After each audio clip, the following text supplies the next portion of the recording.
segundo a Federação Brasileira de Gastroenterologia, a gastrite afeta cerca de 70% da população brasileira. Mas é gente, hein?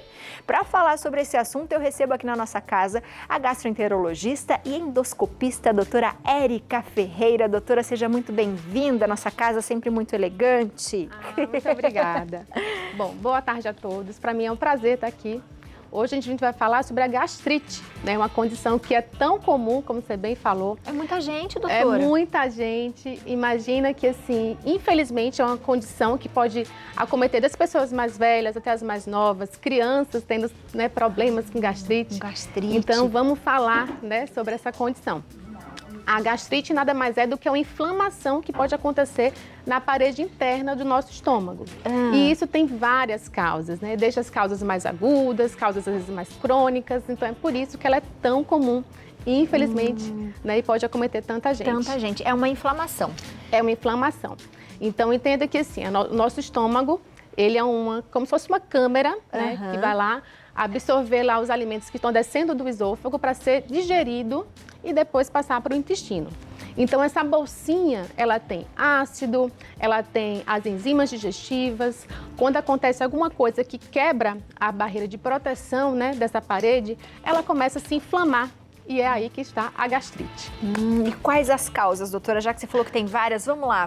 Quais são? Vamos lá. Existem as causas, né, mais súbitas, por exemplo, quando você come algo que está estragado, quando você abusa no açúcar, nos farináceos, na comida mais frita, com mais gordura. O álcool também é uma das causas de gastrite, né? E aí você vai inflamando o teu estômago. Existe a causa mais comum de todas, que é a infecção crônica por uma bactéria, que a gente chama de Helicobacter pylori.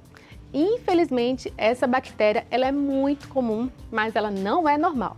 E o que é que ela faz lá no nosso estômago? Ela vai inflamando a parede, porque ela meio que destrói a barreira inicial do nosso estômago. E isso pode causar várias complicações, né? Desde uma inflamação simples, que é uma gastrite, até uma atrofia daquela parede e até, infelizmente, provocar um câncer. Nossa, que perigoso. Bem perigoso. E onde que a gente encontra essa bactéria? Ela está nos alimentos também, Isso. doutora? E assim, essa é uma bactéria muito comum e ela é principalmente encontrada nos países subdesenvolvidos, né? Porque ela vem na alimentação ou na água contaminada. Então, as condições sanitárias são muito importantes. Uma vez que o paciente faz o diagnóstico, a gente é obrigado a tratar. E nesse caso é com antibiótico, tá? Então, imagina que é uma gastrite que foi provocada por uma infecção. Não basta tomar só um remedinho para o estômago e achar que vai ficar livre dela. Né? Às vezes até melhora o sintoma, mas depois acaba tendo sintoma mais complicado às vezes, né? Sensação de dor, de empachamento, de náusea, de vômito, sensação de plenitude, que é o paciente comer um pouquinho e já achar que comeu muito, né? E aí a gente faz o exame, detecta e tá lá a bactéria. Então tem que ficar muito de olho. E que mais? Quais outras causas? Vamos lá. Existe o cigarro, infelizmente, as pessoas esquecem, né? Acham que o cigarro só acomete lá o pulmão e fica por isso, mas na verdade não. O cigarro também pode ser uma causa de até úlcera no estômago e uma causa que às vezes as pessoas deixam passar batido é o uso de medicamento, né? Existem medicamentos que podem também atrapalhar essa barreira protetora do estômago.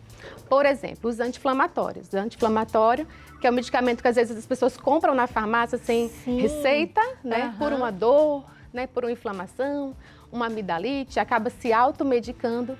Só que se aquilo ali é crônico, você acaba também atrapalhando lá o teu estômago.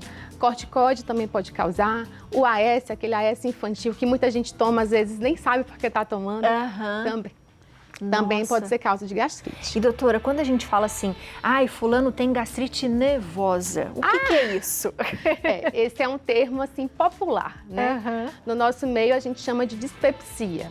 O que é isso? Imagina que o nosso estômago, ele sofre, né, as terminações nervosas que estão lá, todas, né, engajadas no estômago. Tudo que a gente sofre de irritabilidade, ansiedade, nervosismo, acaba prejudicando o nosso estômago também, né? Pode acabar estimulando lá, ser um gatilho para aquela dor.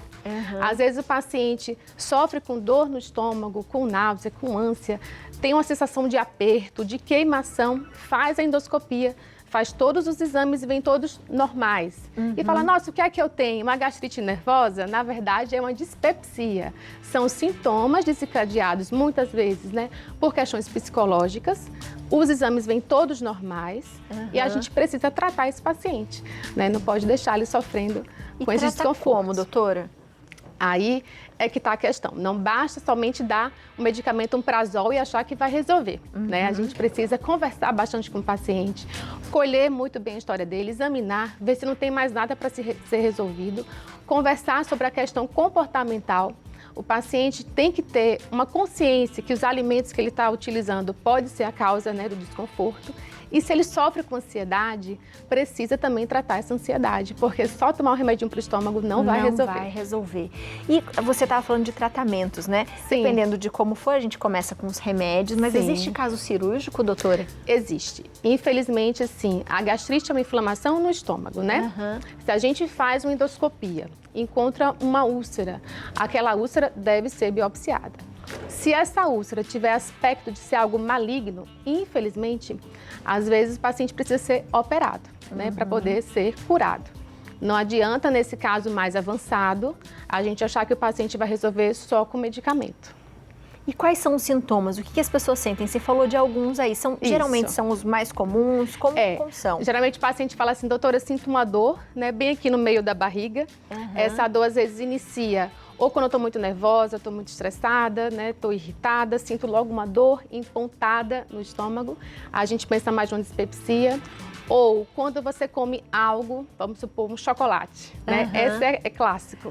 Comer o chocolatinho, que aquele chocolate tem. Tem açúcar, tem gordura e às vezes bateu e já começa a queimar, a dar uma sensação que, nossa, não bateu muito bem. A má digestão, que seria a indigestão, que é o paciente vai no churrasco, come, passa 4 horas, ainda sente que a barriga está muito cheia, está muito distendida, né? Não conseguiu digerir aquilo ali da forma adequada. Então, ele começa a ter esses sintomas. Náuseas, vômitos, a sensação que a plenitude chegou muito cedo, né? Come a metade do prato que comeria normalmente, já sente que está desconfortável. Nossa, que dor isso, né? É complicado, doutora. E quando que é necessário fazer uma endoscopia? Por exemplo, se o paciente chega já com todos esses sintomas, já dá para dar de cara para ele que ele está com gastrite? Como que funciona? É assim, o paciente chegou no meu consultório, a primeira coisa que a gente tem que fazer é colher muito bem a história clínica dele. Às vezes, só com a história dele, com o exame físico, a gente já consegue detectar. Imagina que uma gastrite aguda, por exemplo, decorrente de um excesso de medicamento, de um anti-inflamatório, a gente já consegue ver o fator causal. Então, óbvio que a gente já começa a perceber, para melhorar esse paciente, eu preciso tirar o fator que está causando esse desconforto. Nesses casos, às vezes, se os sintomas são muito leves, a gente não precisa fazer endoscopia. Exame como endoscopia, exame sorológico para ver a questão do H. pylori, até também no antígeno fecal, é para a gente detectar a bactéria. E a endoscopia, que é o padrão ouro, a gente vai fazer quando o paciente tem algum sinal de alarme. Por exemplo, o paciente que está com anemia a esclarecer, paciente que teve um quadro, né, de um sangramento e aí não sabe qual é a causa, paciente que está perdendo peso, são sintomas mais alertas, né? Se o paciente é tabagista e começou a sentir muito dor abdominal, nossa, será que não é por conta de alguma úlcera? O que é que está acontecendo? Nesses casos, a endoscopia, com certeza, é o exame padrão ouro para esse paciente. E quando a gente fala, por exemplo, tem muita gente que fala assim, eu comecei a fazer muito jejum, ou passo muito tempo sem me alimentar e começo a sentir aquela dor na boca do estômago. Também pode ser? É um dos motivos também? Pode ser, doutora? Quando o paciente passa um tempo muito prolongado em jejum, imagina que o nosso corpo ele não vai deixar de trabalhar, né? Ele vai continuar produzindo as enzimas e o ácido clorídrico. Se o paciente já tinha alguma condição anterior, né, já tinha uma gastrite leve e começa a fazer um jejum muito prolongado, e o que é que a gente vê muito? As pessoas passam 12, 16 horas sem comer, mas quando vai comer, come lá um prato, às vezes, um pouco mais pesado, né? Eu passei muito tempo, agora eu posso. Aí come pizza, hambúrguer, come comida muito gordurosa, muito frita, é certeza que vai dar sintoma, porque o nosso estômago, imagina que essa bolsinha ácida está lá trabalhando. Quanto mais estímulo você der para ela, mais ela vai produzir o ácido clorídrico. Se ela não estiver preparada para aquele excesso, vai dar sintoma. Então, por isso que a alimentação é primordial, né? Uma dieta mais equilibrada. O paciente que está com gastrite, ele mesmo não vai conseguir comer, às vezes chega até a vomitar aquilo aí, né? Então, tem que ter muito cuidado. Como que a gente previne, doutora? Vamos lá. Isso é o que eu falo todo dia. Gente, é muito simples. Na verdade, é o básico. É fazer o básico que funciona. Muitas vezes o paciente fica naquela angústia, querendo logo fazer endoscopia, querendo logo fazer um tratamento medicamentoso. Mas eu sempre pergunto, como que está a sua alimentação? O que você tomou no café da manhã? Aí eles falam, ai, doutora, eu tomei café. Toma quanto de café? Você pode falar assim, doutora, eu tomo uma garrafa de café. Eu falo assim, nossa, né? Não é que o café é prejudicial à nossa saúde, mas é o excesso, né? Tudo que é em excesso vai ter um peso, né? O paciente precisa fazer atividade física também, se ele está acima do peso, principalmente. Porque imagina que a atividade física vai estimular, né? Tanto a parte dele perder peso, controlar, né? Aquela circunferência abdominal, a gordurinha visceral que vai atrapalhar também. Existe também, quando você se movimenta, um movimento mais peristáltico, né? De todo o trato digestivo, vai também estimulando. E é todo um conjunto. Paciente que tem um hábito, às vezes, de beber todo final de semana, também pego muito isso. Pacientes jovens, geralmente. Eu falo, ó, está cortado o álcool, né? E aí, com equilíbrio, a gente vai se reorganizando. Esse é um tipo de paciente que é muito comum. Paciente, às vezes, que faz os excessos, não acha que é por conta daquilo, quer logo fazer a endoscopia, tratar com medicamento, mas não sabe tratar a causa.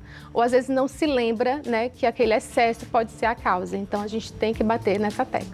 E se cuidar, minha gente, a regrinha, a receitinha é para tudo nessa vida, né, doutora? Verdade. Pra gente viver equilíbrio bem. sempre. Equilíbrio sempre. Doutora, seja sempre bem-vinda à nossa casa, viu? Muito obrigada. Aproveita, minha gente, segue a doutora na internet, @doutora_DRA, tá aparecendo para vocês. Érica com H e K, Ferreira, tudo junto. E o telefone é o 11 94000 5160. Um ótimo final de semana. Obrigada, doutora. Muito bom, minha gente. Viu só? Tem que se cuidar e cuidar sempre, viu? Não esquece, não esquece. A regrinha básica aí, todo mundo já sabe, minha gente. Por que você não faz?